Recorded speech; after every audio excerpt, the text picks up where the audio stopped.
पाकिस्तान के जब भी किसी घराने का ज़िल्ले शाह मारा जाता है इन अंधेरी राहों के अंदर,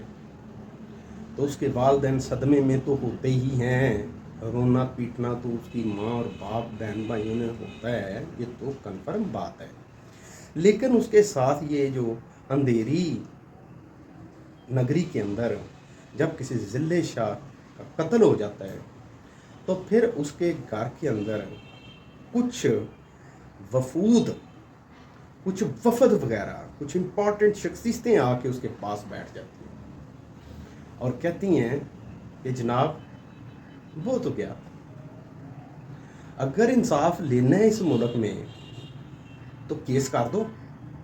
और फिर अदालतों के अंदर धक्के खाने शुरू कर दो। इंशाल्लाह अगले 175 सालों के बाद चौथी नस्ल में 50% चांसेस हैं कि आपको इंसाफ मिल जाए। और उसका दूसरा ऑप्शन ये है कि हम आपको 10 लाख, 50 लाख, करोड़, 2 करोड़, 6 करोड़, वो अगर चाहें तो वो हम साथ लेके आए। अब जिसका मरा होता है ना, वो जब दोनों चीज़ों का कंपैरिजन करता है कि एक तरफ इंसाफ, बदला, कि जिसने हमारे बच्चे का नुकसान किया है वो फांसी पे लग जाए, तो ऐसा तो कानून ही कोई नहीं कि जिसमें इस तरह का अंजाम हो ताकि आइंदा किसी की जरूरत ना हो, वो तो ऑप्शन कोई नहीं। दूसरे ऑप्शन में होता है कि करोड़ों रुपया घर में दरवाजे पे खड़ा होता है और उस करोड़ों रुपए या लाखों रुपए पकड़कर कम से कम जो दूसरे उसके बहन भाई होते हैं उनकी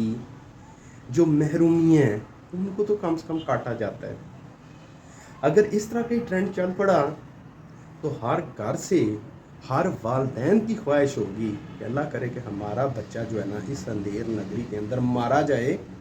और उसके बदले में जो उसकी कीमत मिले उससे हम बाकी बहन बच्चों का, बेटियों की अच्छी शादी कर दें और वो अपने घरों को रुखसत हो जाए। इस तरह के माशरे कभी तरक्की नहीं करते।